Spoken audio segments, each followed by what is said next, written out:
Welcome to the deep dive. Today, we're going kind of deep into entrepreneurship, but with a twist, We're going beyond the usual tips and tricks, the surface level stuff. Like the real nitty-gritty, the human side of it, the things you don't always hear. Right. We're diving into these interviews from ScaleUp Radio with Adam Hopkinson and Sebastian Boncu, and they're founders, they're scaling businesses like right now. And they're sharing their journey. The whole thing, unfiltered. So that means wins, struggles, lessons learned, the whole 9 yards. Yeah. A lot for us to dig into. All right. So first up, Adam Hopkinson. He's the founder of Passion Media. They're a media planning and buying agency, kind of like connectors. They help brands get their message out there to the right people across all these platforms. It's interesting because they're like marketing masters, but they're also advising clients on how to market themselves. Yeah, exactly. And Adam, he talked about how important their podcast is and their strong presence on LinkedIn. Yeah, for them, their best lead generation, it actually comes from the work they've done in previous years, building relationships long-term, That's huge, that long game. And, thinking back to our early days at Smart 90, building genuine relationships has been, so crucial for us. Absolutely. But Adam, he also talked about the challenges, finding the right people, especially, in a startup. When everyone is wearing a million hats. Yeah, totally. Trying to write those job descriptions. It's, impossible. He actually had a great way of putting it. He said he looks for what he calls open water swimmers. Open water swimmers. Yeah, instead of specialists, people stuck in one lane. He wants people who are eager to learn, who can dive into anything, and who are comfortable in, the unpredictable waters of a startup. I love that. It's not just about skills. It's about mindset. And this is where it gets really interesting. Adam said their best brainstorming sessions happen, not in some boring boardroom, but at their weekly pub gatherings. Now, that's a team-building strategy I can get behind. Relax, connect, let the ideas flow. Right. And, Adam was also really honest about his mistakes. Early on, he was reluctant to let go of difficult clients. And he really regrets that now, looking back. It's a tough lesson to learn, Sometimes you got to say no, protect your team, set boundaries. Sometimes holding on to a client who isn't the right fit, it can really hurt your company. Yeah, I totally agree. All right, so ready to switch gears a little bit. Let's dive into Sebastian Boncu's world. His company, Voolu, it's all about making, complex data analysis, easy to understand. They created what they call a geospatial AI agent. It sounds super complicated, but Sebastian explained it in a way that made so much sense. Wait, hold on. What exactly is a geospatial AI agent? He used this analogy, said a lot of companies, when they use AI, it's like they bake a cake and then just sprinkle flour on top. That flour is like ChatGPT, it's powerful, right? But it's not the whole solution. Voolu, they're baking the whole cake, building the data foundation, the whole infrastructure so AI can be used effectively, to get real, reliable insights. Makes sense. So it's not just about the AI, it's about the data behind it. Exactly. Now, Sebastian's, his path to entrepreneurship, super interesting. He had a seaside ice cream stand when he was 13. Then he drove for Uber while building Voolu. And you know what? That Uber experience actually turned out to be super valuable. Right. He met advisors, investors, even other founders, all through Uber, gave him so much guidance. That's amazing. Proof that you can find opportunities anywhere. You never know who you're going to meet, right? Absolutely. But that's just the start of Sebastian's story. We'll get into how he actually built and scaled Voolu after the break. Welcome back to the deep dive. So before the break, we were talking about Sebastian and Voolu, how we had this big vision.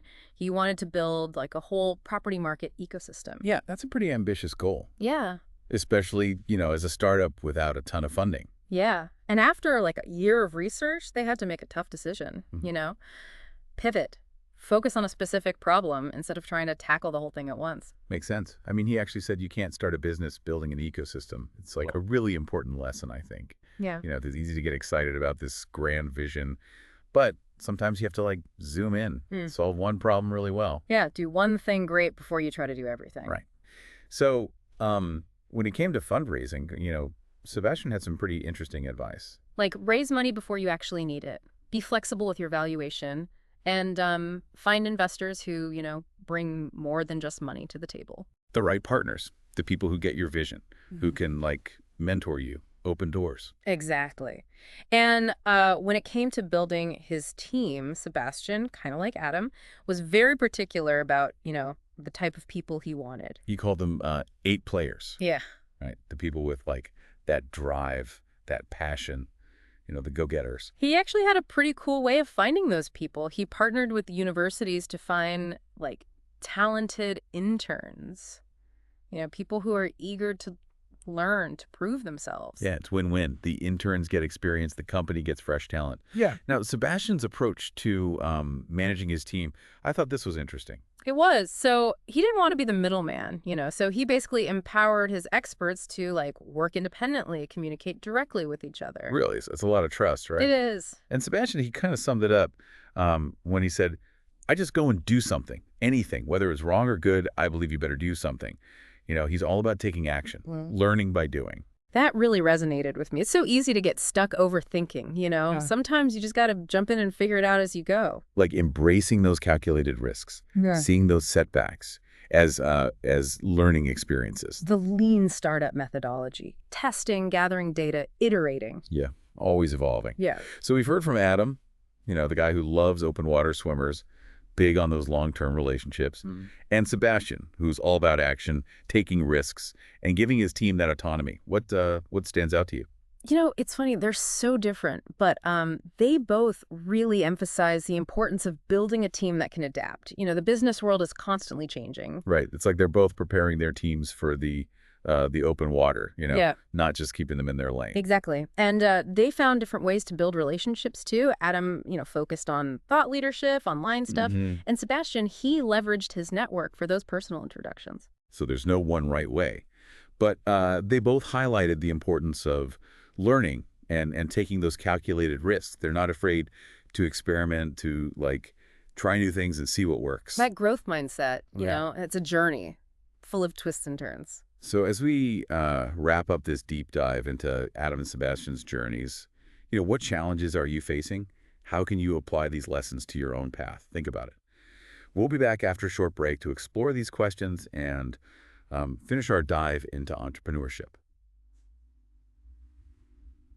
Welcome back to the deep dive. So we've been talking about Adam and Sebastian, their journeys as entrepreneurs, the real, like, human side of building a business. Yeah, and right before the break, we asked you to think about your own challenges. How could you use what we're talking about on your own path? So let's kind of bring it all together now. What are those big takeaways, the things that, like, connect their stories? Yeah. Maybe some things that are different. Well, one thing that really stuck with me is how much they both talked about passion. It doesn't matter that their businesses are completely different. That passion for solving problems, for building something, that really matters. I think that's driving their success. Yeah. Yeah, it's not just about the money, right? It's about that impact, doing something they really believe in. Absolutely. And you can see how that passion helps them, bounce back. They both hit those rough patches, those moments where you just want to quit. Oh, yeah, for sure. But because they're so passionate, they had that drive to keep going, find solutions. It's like they didn't let the fear of failure stop them, Right. They took those risks, but, like, smart risks, and they saw those setbacks as, like, lessons. Yeah. Yeah, I think that's a big one for all of us, whether we're starting a business, leading a team, whatever. Passion and that ability to bounce back, super important. Absolutely. Passion is the fuel. And resilience, that helps you get through the tough times. And another thing they both talked about was building a strong team. That's key. But even there, they had different ways of doing it. Like Adam, he was looking for those adaptable people, the ones who could jump in anywhere, collaborate. Right. The open water swimmers.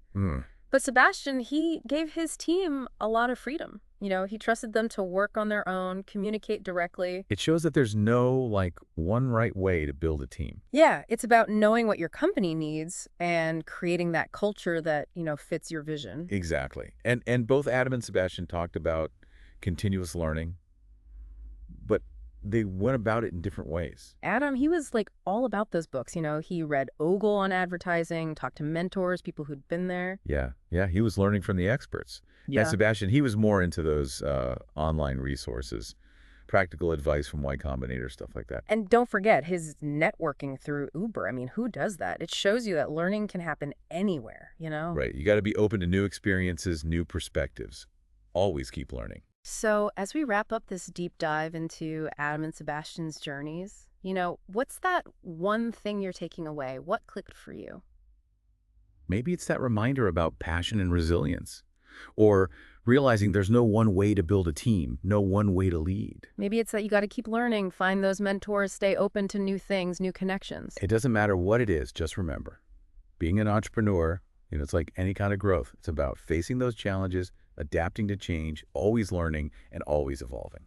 Thanks for joining us on the deep dive. We hope you found these stories, insightful, inspiring. Until next time, keep exploring, keep learning, and keep diving deep.